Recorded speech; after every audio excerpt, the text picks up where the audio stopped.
las empresas que ya empiezan a hacerlo intraempresarial. O sea que yo creo que hay, y lo otro que tú decías, que dejar de fumar en cualquier momento es la mejor decisión que se puede tomar en salud. Es como siempre decimos para cualquier adicción, ¿verdad?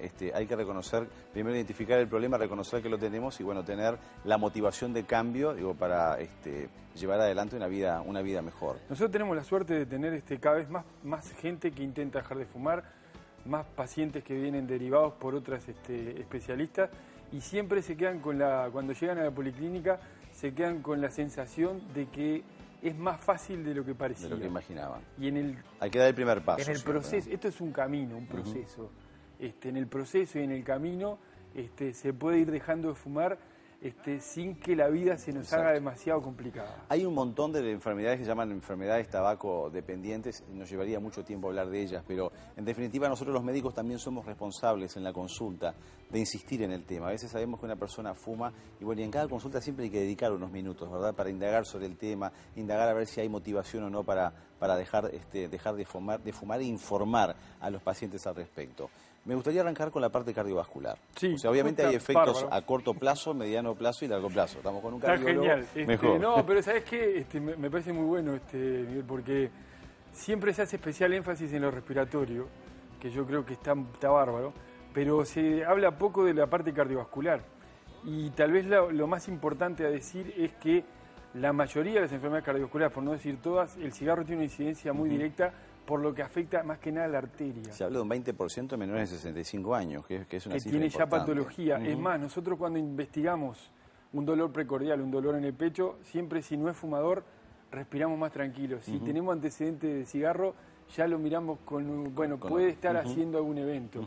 Pero sí, el cigarro provoca, lo que tú decías, el monóxido de carbono, una de las cosas del humo, provoca una intoxicación arterial y una progresión de la arteriosclerosis que hace que rápidamente se afecten las arterias coronarias, por ejemplo, y sea uno de los responsables. Y que sumada a otros factores de riesgo nos complica más. El infarto, en donde el tabaco tiene especial incidencia, pero también en la hipertensión arterial, que a veces decimos, ¿cómo cuesta a este paciente disminuirle la presión o darle medicación?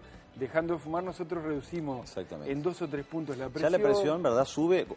Al fumar un cigarrillo ya en ese momento aumenta la frecuencia cardíaca y aumenta la presión. Bueno, tú lo dijiste claramente. Aumenta la frecuencia cardíaca, la arteria se colapsa. Entonces, dejando de fumar. Pero vamos a la otra parte. ¿Qué beneficios obtengo cuando yo dejo de fumar? Reduzco a la mitad prácticamente en un año la posibilidad de contraer una enfermedad cardiovascular. Increíble. Yo creo que si a mí me dieran un cheque con eso, en cualquier tipo, ¿cómo hago para mejorar salud? Y te digo que en un año vos podés bajar a la mitad tu riesgo, y esto es así porque la arteria recupera rápidamente. Los tabaquistas que empiezan a dejar de fumar respiran mejor porque se recupera casi un 30% de esa función pulmonar que tú decías que estaba afectada, y la arteria recupera rápidamente y nosotros podemos empezar a hacer ejercicio, porque el médico siempre piensa que no va a poder hacer muchos cambios.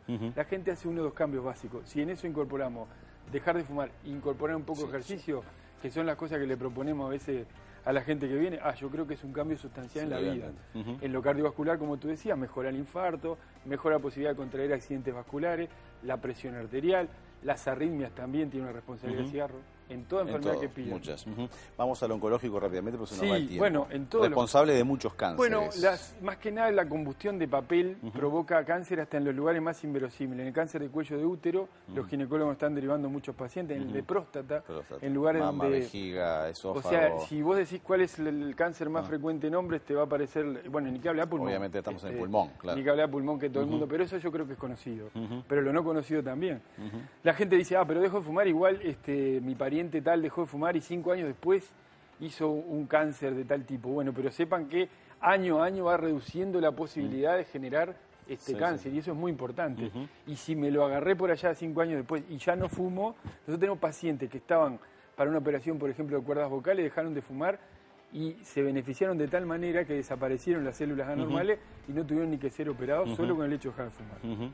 Y yo creo que eso motiva mucho. Me están apurando, pero queda un temita más que lo tengo que mencionar, y es el que tiene que ver con los problemas respiratorios más allá del cáncer que la gente identifica, y es el EPOC, ¿verdad? La enfermedad pulmonar obstructiva crónica. Estamos viendo mujeres con enfermedad pulmonar obstructiva cada vez crónica. Más. Las mujeres están fumando mucho. Yo veía a tu compañera que decía la cantidad de cigarros es importante también. La cantidad de cigarros, las mujeres están fumando en gran cantidad. Hemos bajado la cantidad de fumadores, pero las mujeres tenemos problemas. 3 de cada 4 nuevos fumadores son mujeres. Tenemos que hacer una política encarada de género.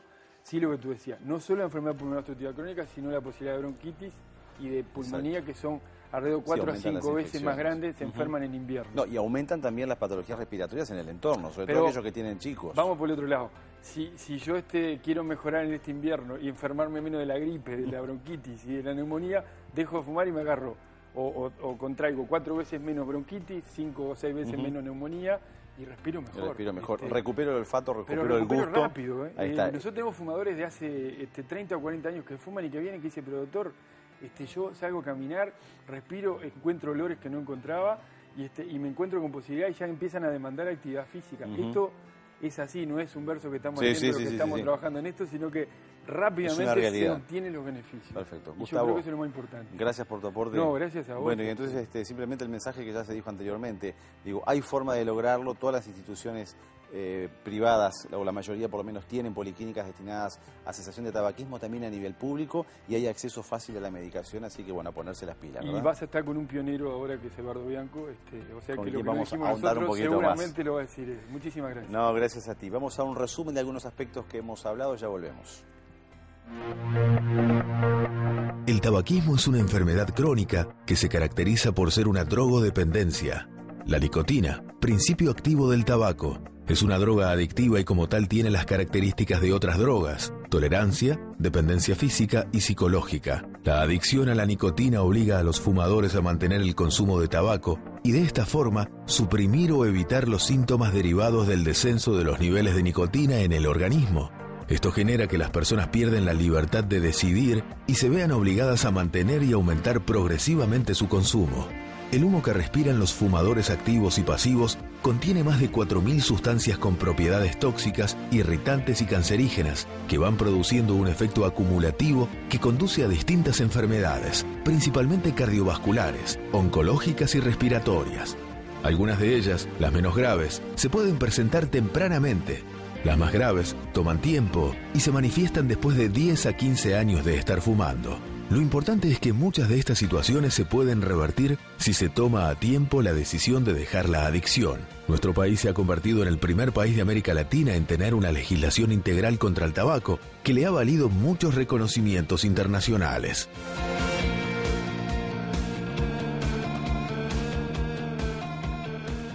Muy bien, hay mucho todavía para hablar de tabaquismo. ¿Vamos a la pausa? Vamos a la pausa y ya volvemos. Ya volvemos.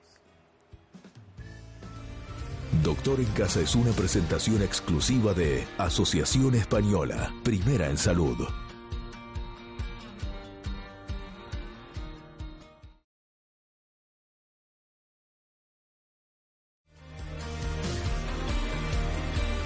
Doctor en Casa es una presentación exclusiva de Asociación Española, primera en salud.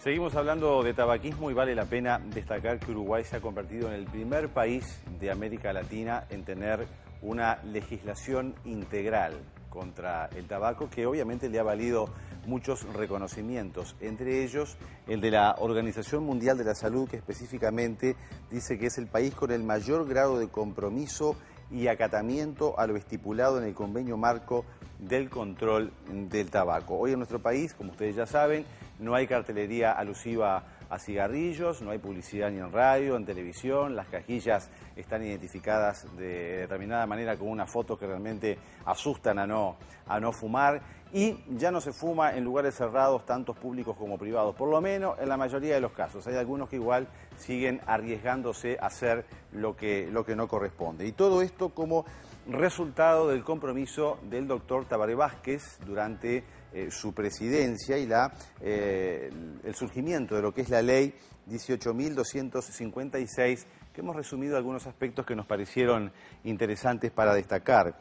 Entre ellos, como recién les mencionaba, la prohibición de fumar en espacios públicos, también lo que es la suba de impuestos a las tabacaleras, las advertencias a las cuales se les hacía referencia recién en las distintas cajillas de cigarrillos, la prohibición de publicidad de cigarrillos y lo que es, y esto es muy importante, el tratamiento gratuito de esta adicción en los distintos centros de salud. Me traslado ahora hacia nuestra mesa aquí de trabajo para recibir con mucho gusto al doctor Eduardo Bianco, quien es médico cardiólogo intensivista de la Asociación Española y también presidente del Centro de Investigación de la Epidemia del Tabaquismo aquí en Uruguay. Así que bueno, Eduardo, gracias por estar. Aparte, todo un referente en este tema. Gracias por invitarme. No, por favor, qué logro esta ley, ¿verdad? Sin ninguna duda.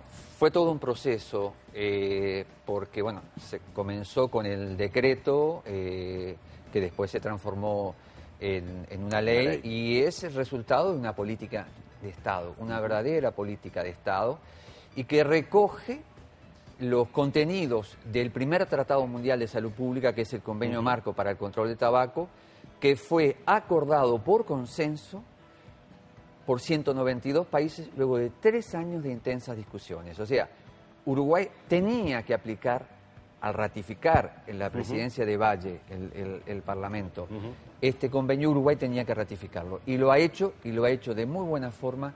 Y sí, somos líderes, esa información era del 2008.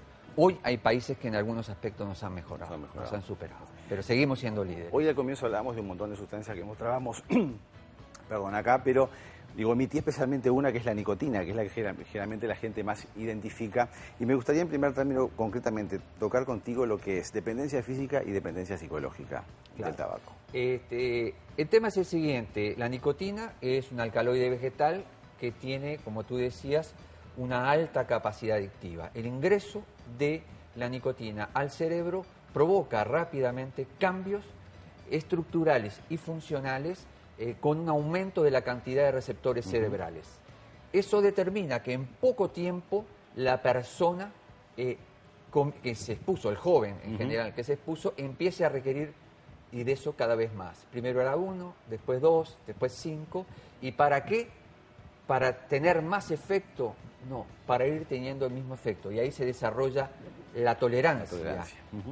Cuando el individuo llega a un determinado momento y existe ese cambio cerebral provocado por el ingreso crónico de la nicotina y quiere dejar de fumar, esos receptores en aumento que eran estimulados desde afuera no están siendo estimulados. Entonces, ¿qué es lo que ocurre? Un síndrome de abstinencia o de privación. La combinación de tolerancia y síndrome de abstinencia es el tema de la dependencia física. La dependencia psíquica es esa necesidad imperiosa, esa compulsión que los fumadores le llaman ganas de fumar, pero en realidad es un trastorno obsesivo-compulsivo que los lleva a fumar. La combinación de ambas, más el sistema de creencias que sostiene la adicción, y de algo hay que morirse. Mi abuelo fumó hasta los 90 años. Nunca le pasó nada. Digo, esto va de la mano también de que no es cierto aquello de que yo dejo de fumar cuando quiero. Bueno, en realidad 1 de cada 10 que intenta logra llegar al año sin fumar. Ese es el problema. Y los que tenían un vínculo más leve ya han dejado. Los que nos van quedando cada vez son los más difíciles. Son los más complejos. Los de mayor dependencia o los que tienen comorbilidades, trastorno de ansiedad, trastorno depresivo, trastorno psiquiátrico. Obviamente que cuando va a la consulta un paciente hay que hacer la historia clínica clásica, pero también hay una historia referida al tabaquismo, ¿verdad? Y eso es lo que nos debe encaminar a cómo manejar este tipo de pacientes, cómo es el proceso, cómo se diagnostica, hay distintos cuestionarios sobre los efectos de ver qué tipo de adicción tiene. ¿Cómo se maneja? Obviamente es muy integral esto, ¿no? Exactamente, pero en la práctica hay que hacerlo corto y hay que ir directo a cuántos cigarrillos fuma por día, cuánto demora en fumar el primer cigarrillo de la mañana. Cuanto más cerca del despertar se fuma el primer cigarrillo, eso ya es una pauta del nivel de dependencia. Y el tercer aspecto es preguntar el nivel de motivación. ¿Usted quiere dejar de fumar o no quiere dejar de fumar en un corto plazo? ¿Cree que necesita ayuda o no? Y siempre darle el consejo, mi consejo como su médico, es que usted debería dejar de fumar, yo estoy dispuesto a ayudar. Y haciendo hincapié, como decíamos con Gustavo, en los beneficios que eso apareja, ¿verdad? Y en que hay que asumir que la dependencia al tabaco es una enfermedad crónica con tendencia a la recaída y que si no se le aplica un tratamiento adecuado como a la hipertensión o a la diabetes, la probabilidad de que el individuo entre en abstinencia y se mantenga por el resto de su vida, por largo plazo, disminuye significativamente. Podemos ayudarlos con el tratamiento institucional. Eduardo, gracias por tus aportes como siempre y bueno, mucha suerte en todos estos cursos, idas y venidas que Estados Unidos creo que es tuyo en los próximos No, 2 meses, no, más o se menos. complicó este año Se al complicó este principio. año.